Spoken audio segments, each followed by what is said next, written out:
Halo, malam.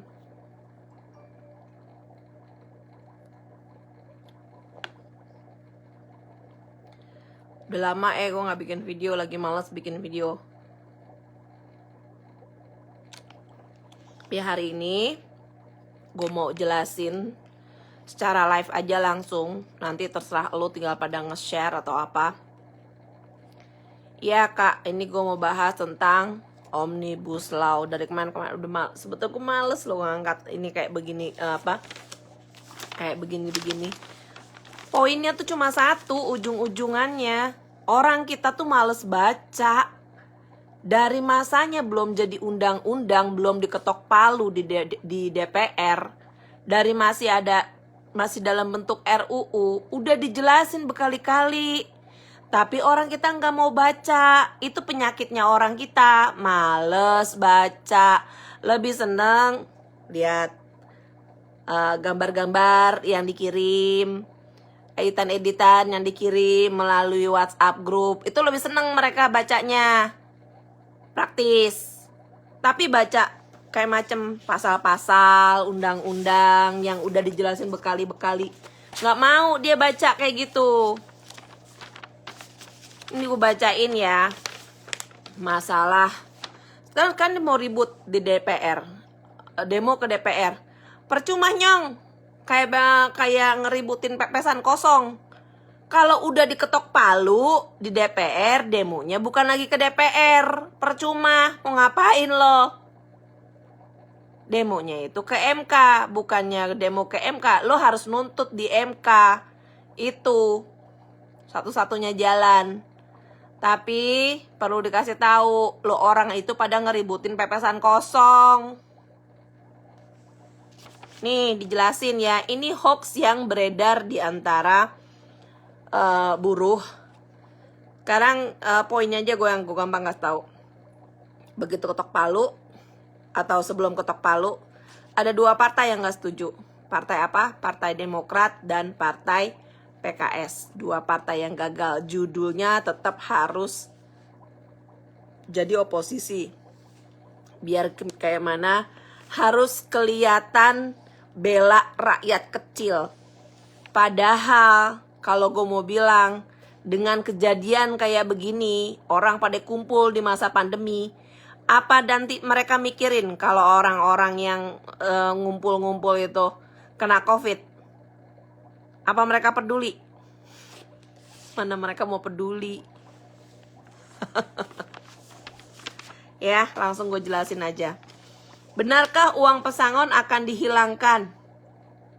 Jawabnya enggak. Dengerin ya, ada undang-undangnya.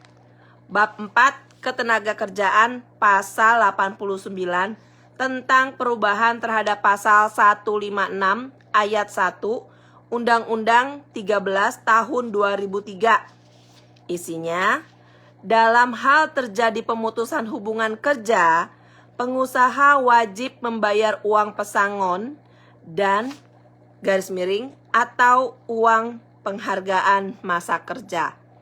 Jadi nggak ada itu yang namanya katanya pesangon bakal dihapus sama undang-undang yang baru ini. Tolong ya, ininya dipakai.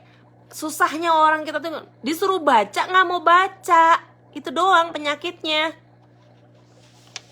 Oke, lanjutin. Benarkah UMP, UMK, UMSP dihapus? Faktanya upah minimum regional atau UMR tetap ada. Baca nih undang-undangnya ya. Denger ya. Bab keempat Ketenagakerjaan pasal 89 tentang perubahan terhadap pasal 88C Undang-Undang 13 tahun 2003 ayat 1. Gubernur menetapkan upah minimum sebagai jaring pengamanan. Ayat 2, upah minimum sebagaimana dimaksud pada ayat 1 merupakan upah minimum provinsi. Jelas ya? Lanjut. Benarkah upah buruh dihitung per jam? Faktanya tidak ada perubahan dengan sistem yang sekarang. Tetap sama. Upah bisa dihitung berdasarkan waktu atau berdasarkan hasil. Undang-undangnya ya, perhatiin ya. Bab 4. Ketenaga kerjaan pasal 89 tentang perubahan terhadap pasal 88B Undang-Undang 13 tahun 2003. Upah ditetapkan berdasarkan A. Satuan waktu, B. Satuan hasil. Jadi nggak ada yang berubah sama yang dulu. Lanjut. Benarkah semua hak cuti dalam kurung cuti sakit, cuti kawinan, cuti hitanan, cuti baptis, cuti kematian, cuti melahirkan hilang dan tidak ada kompensasi? Jawabnya tidak. Cuti tetap ada. 5. Benarkah outsourcing diganti dengan kontrak seumur hidup? Faktanya outsourcing ke perusahaan alih daya tetap dimungkinkan. Pekerja menjadi karyawan dari perusahaan alih daya. Jujur aja ya, kalau yang urusan ini gue kasih tahu aja, outsourcing itu dibikinnya di eranya siapa sih? Kan di eranya SBY sendiri. Jelasin dong sekarang sama masyarakat. Kan yang bikin lo, di eranya lo nih yang bikin. Undang-undangnya nih, lo dengerin. Bab 4.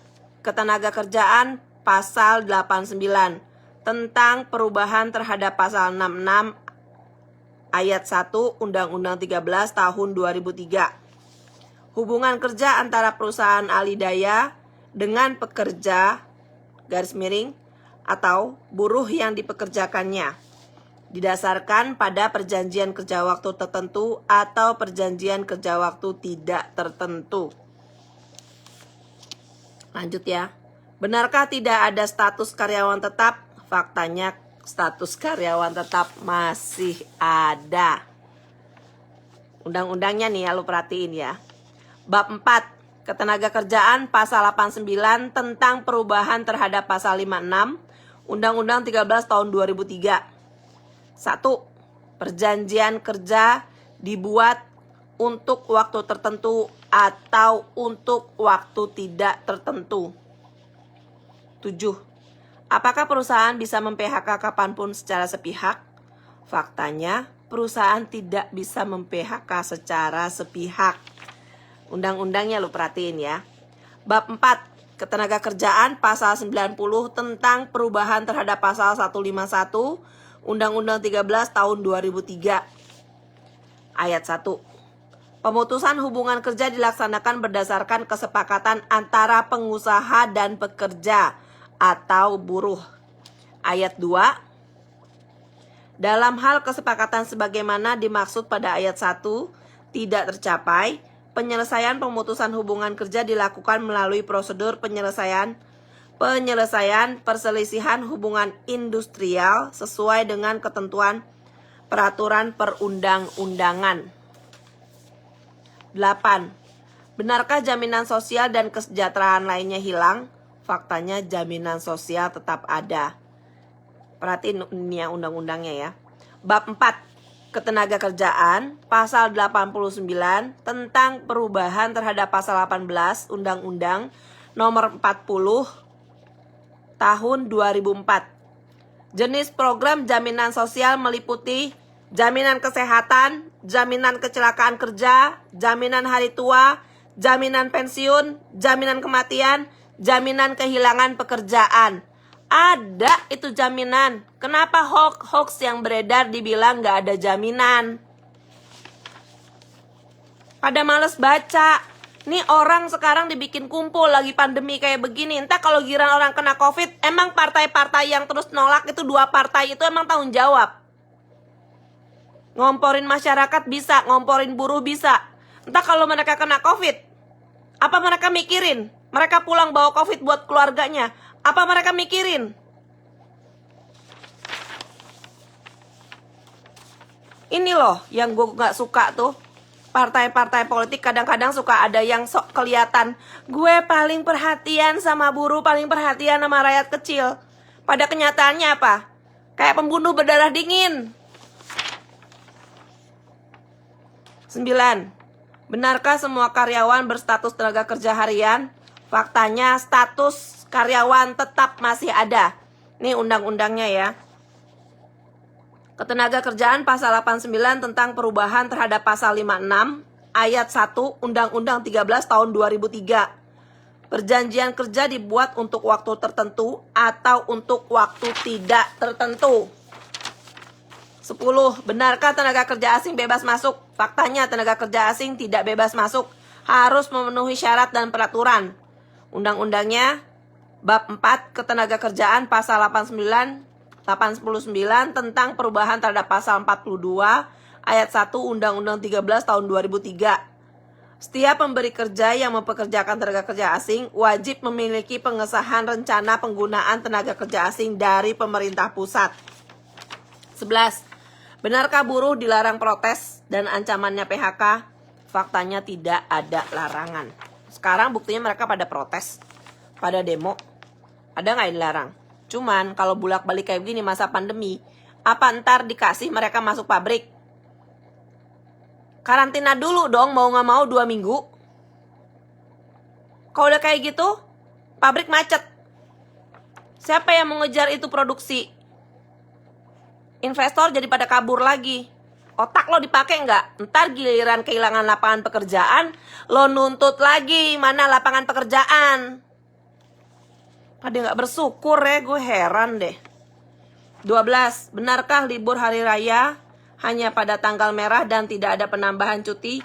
Faktanya sejak dulu penambahan libur di luar tanggal merah tidak diatur dari dulu. Undang-undang tetapi kebijakan pemerintah dari dulu nggak diatur. Kenapa sih orang bolak-balik? Heran deh gue. Pada males baca, poinnya itu doang.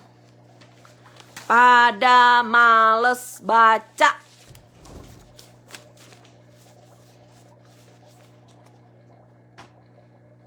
Gue paling gak suka sama orang partai-partai politik demi kelihatan supaya seolah-olah paling perhatiin rakyat kecil. Tapi pada kenyataannya kayak sekarang ya, buruh dikompor-komporin sama hoax. Mereka nggak mau jelasin. Mereka orang-orang pinter loh, bukan orang nggak pinter. Pinternya tapi dipakai buat licik, buat jahat. Coba orang yang sekarang datang demo, kumpul orang segitu banyak. Kalau mereka kena COVID atau mereka bawa pulang COVID buat keluarganya, apa orang-orang partai itu akan bantu? Segitu banyak? Ada kesana, dipakai nggak kesana? Dan kasih tahu tuh poinnya. Outsourcing dibikinnya di eranya siapa? Outsourcing dibikin di eranya SBY jadi presiden, wakilnya JK. Itu pertama kali outsourcing masuk dan diresmikan ada di Indonesia. Biar yang buru-buru pada paham. Tapi giliran kayak begini, mereka yang sok paling perhatian. Padahal mereka yang ciptain.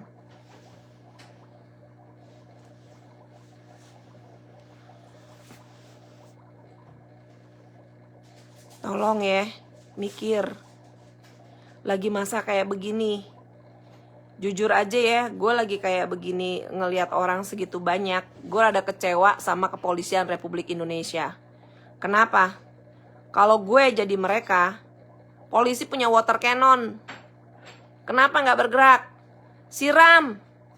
Kenapa takut dibilang pelanggaran HAM? Yang melanggar HAM justru mereka yang demo saat lagi masa pandemi kayak begini. Nggak bisa jaga kesehatan orang banyak. Otaknya nggak jalan. Dan mereka yang dalang-dalang, yang gerakin demo, yang kompor-komporin melalui hoax-hoax disebar-sebar. Politikus-politikus busuk. Kalau gue bilang bangke semua. Jahat sama orang. Tak kalau anak orang kenapa-napa loh, kena COVID.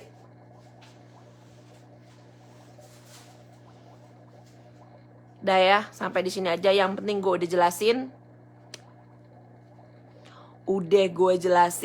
Jadi tinggal lo cerna sendiri. Hoaxnya udah gue jelasin undang-undangnya. Biar lo pikir ya. Bye.